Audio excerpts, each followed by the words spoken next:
Hello friends, काफ़ी लोग मेरे से पूछ रहे हैं सर ITR 1 का आप एक ट्यूटोरियल वीडियो बना दीजिए। आपने बनाया नहीं, आप हर एक साल देते हैं। तो दोस्तों मुझे लगा कि इस पर एक वीडियो बनना चाहिए, तो आज मैं आपको बताने वाला हूँ ITR 1 हम कैसे फाइल करते हैं from first step to last step. तो बिना देरी करे दोस्तों स्टार्ट करते हैं आज की video. How to file ITR 1 using excel utility. Let's start.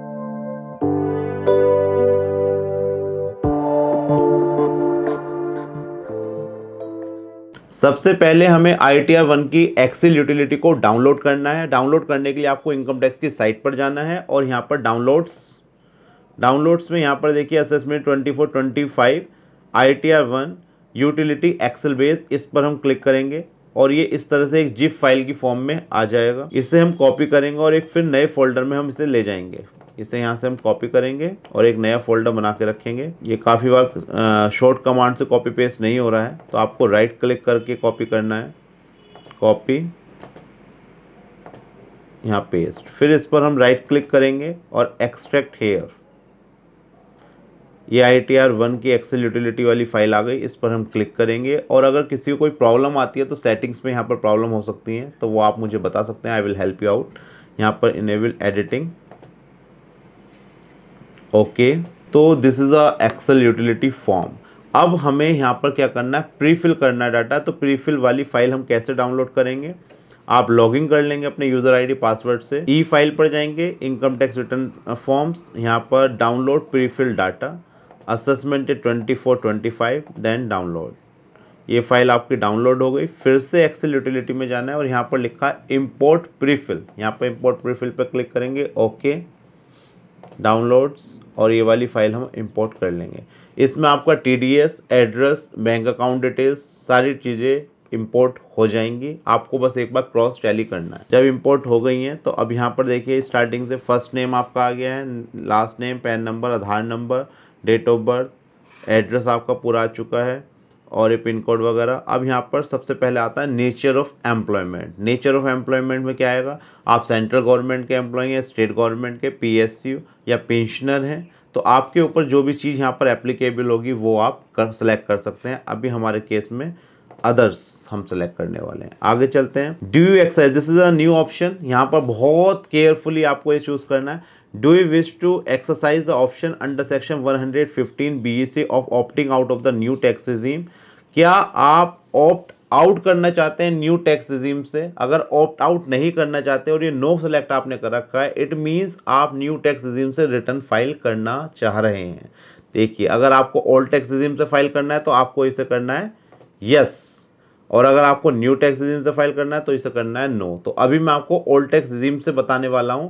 और आप ये कैसे पता लगाएंगे कि ओल्ड टैक्स रिजीम बेनिफिशियल है, न्यू टैक्स रिजीम? तो इसका ऑप्शन भी यहाँ पर इन्होंने दे रखा है, इनकम टैक्स कैलकुलेटर। इस पर आप क्लिक करेंगे और यहाँ पर ये एडवांस कैलकुलेटर आ जाएगा और यहाँ पर आप सारी डिटेल्स अपनी यहाँ पर फीड कर दीजिए। उसके बाद आप पता लगा लीजिए कौन सी आपके लिए बेनिफिशियल है। इसकी वीडियो मैं आपको अलग से दे दूंगा, उसका लिंक मैं डिस्क्रिप्शन में दे दूंगा, ठीक है। तो ये बहुत ही एक नई चीज़ आई है इस बार, यहाँ से ही आप पता लगा सकते हैं। आगे चलते हैं। अभी मैं आपको ओल्ड टैक्स रिजीम से बता रहा हूँ ये वाले। Are you filing return of under 7th proviso? अगर आप 7th प्रोविजो के हिसाब से रिटर्न फाइल कर रहे हैं, मतलब आपको वैसे लाइबिलिटी नहीं है फाइल करनी, बट 7th प्रोविजो में जो कंडीशंस हैं उसके हिसाब से कर रहे हैं तो इसे यस करेंगे, अदरवाइज हम नो कर देंगे। आगे चलते हैं। ये सब चीज़ें आपकी ऑटो फिल आ चुकी हैं। अब देखिए यहाँ पर पूछ रहा है सैलरी। अब सैलरी आपके पास हो सकता है फॉर्म 16 हो। अगर आपका फॉर्म 16 नहीं होता तो अपने आप बैंक स्टेटमेंट से ले सकते हैं। जिसके पास फॉर्म 16 हो, फॉर्म 16 की हेल्प से ले सकता है। एक वीडियो मैंने पहले ही बनाई थी, डोंट फाइल योर ITR इन हरी। उसमें मैंने सारे डॉक्यूमेंट्स बताए थे कि किन किन डॉक्यूमेंट्स को आपको पहले एक जगह मतलब इकट्ठा करना है, उसके बाद ही अपनी ITR फाइल करनी है। उसका लिंक मैं डिस्क्रिप्शन में दे दूंगा। ITR आप जब भी फाइल करें पहले वो वाली आप मेरी वीडियो ज़रूर देखें। तो सैलरी अभी मैं डाल देता हूँ इसकी, यहाँ पर 4,52,000 हमने यहाँ पर डाल दिए। आगे अब आपके जो अलाउंसेस हैं, अलाउंसेस को आप 1 बाय 1 यहाँ पर बाइफरकेट कर सकते हैं। अभी मैं आपको ऐसे डालकर दिखा देता हूँ यहाँ पर। इसके अलावा जो भी अलाउंसेस आप पर्टिकुलर सेलेक्ट कर करके यहाँ पर इंडिविजुअल मतलब बाइफरकेट करके डाल देंगे। आगे चलते हैं। टाइप ऑफ हाउस प्रॉपर्टी, अगर आपका इंटरेस्ट है सेल्फ ऑक्यूपाइड प्रॉपर्टी का तो सेल्फ ऑक्यूपाइड सेलेक्ट करके आप अपना यहाँ पर इंटरेस्ट भी डाल सकते हैं। इनकम फ्रॉम अदर सोर्सेज, यहाँ पर आपको सेविंग बैंक का इंटरेस्ट हर किसी का होता है। देखिए सेविंग बैंक का इंटरेस्ट काफ़ी लोग लेते ही नहीं है, तो इससे आप अपने बैंक स्टेटमेंट से ले सकते हैं, या 26 AIS में भी आता है डाटा, वहाँ से भी ले सकते हैं। बट काफ़ी लोगों के मल्टीपल अकाउंट्स होते हैं, तो सबका एक बार टैली कर लें, उसके बाद ही यहाँ पर आप कोई फिगर डालें। इसके अलावा आप हमारा TDS भी कटा हुआ था। TDS देखिए सैलरी पर नहीं आ रहा है, सैलरी का यहाँ आता है। इसके अलावा जो आ रहा है ये आ रहा है यहाँ पर, तो इस वाली इनकम को भी हमें लेना है।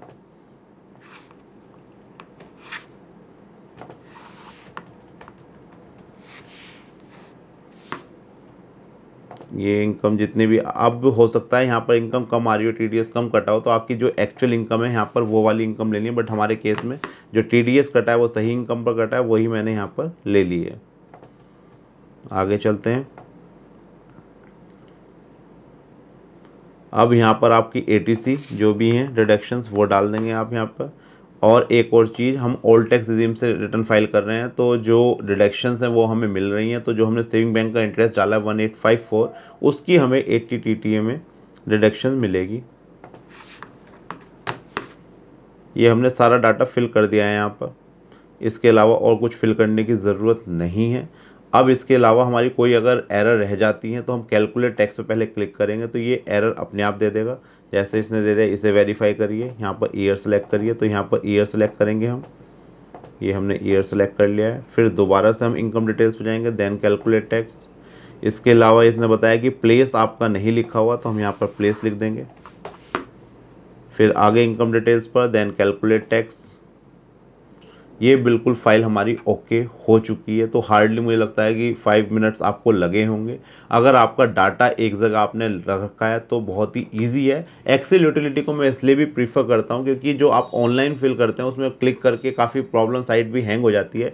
इसे आप एक बार फिल कर लीजिए, फिल करने के बाद एक बार क्रॉस टैली कर लीजिए, उसके बाद अपनी अपलोड करिए। तो ये हमारी बन गई है। अब हम क्या बनाएंगे, जनरेट JSN पर क्लिक करेंगे, ओके ओके ओके, और सेव JSN। और इसकी जो JSN का पाथ है वो आपको यहाँ पर दिखा देगा। जो हमने फोल्डर बनाया था वहीं पर ये JSN गई होगी। अब इसे कैसे अपलोड करना है, ओके करेंगे। अब आपको इनकम टैक्स की साइट पर जाना है, ई फाइल पर जाना है, income tax return form, file income tax return form, assessment year 24-25। आपने ऑनलाइन नहीं बनाई, ऑफलाइन। ITR 139(1) सेलेक्ट करेंगे यहाँ पर, ऑडिट में no, ITR 1, then continue, attach file. और जो आपने फ़ाइल बनाई थी उस वाली फ़ाइल को यहाँ पर आप अटैच कर देंगे। ये आपकी फ़ाइल आ गई। और यहाँ पर अगर कोई एरर होगी तो एरर दे देगा, अगर एरर नहीं होगी तो वैलिडेशन सक्सेसफुल लिखा हुआ यहाँ पर आ जाता है। तो आप देख सकते हैं वैलिडेशन सक्सेसफुल।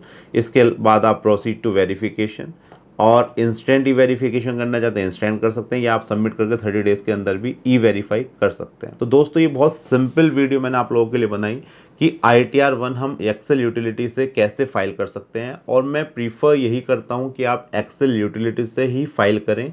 इसमें सबसे ज़्यादा इंपॉर्टेंट चीज़ कि आप सारी चीज़ों को एनालिसिस कर सकते हैं प्रॉपरली। ऑनलाइन में साइट में काफ़ी प्रॉब्लम हो जाती है, काफ़ी बार आप डाटा फीड करते हैं और प्रोसेस होता है, कोई डाटा भी चेंज हो जाता है। तो आप यूजिंग एक्सेल यूटिलिटी फाइल करेंगे तो ज़्यादा अच्छा रहेगा। बाकी आप लोगों को जो भी इजी लगे आप चूज़ कर सकते हैं। तो दोस्तों ये थी एक छोटी सी video, how to file ITR 1 using excel utility. I think आपको अच्छी लगी होगी। और जो मेरे चैनल पर नए हैं दोस्तों, इस चैनल को ज़रूर सब्सक्राइब करें, आपको बहुत ही इंपॉर्टेंट वीडियोस फ्यूचर में मिलने वाली हैं। तो thank you for watching this video. हम मिलेंगे नेक्स्ट वीडियो में। बाय बाय, नमस्कार, धन्यवाद।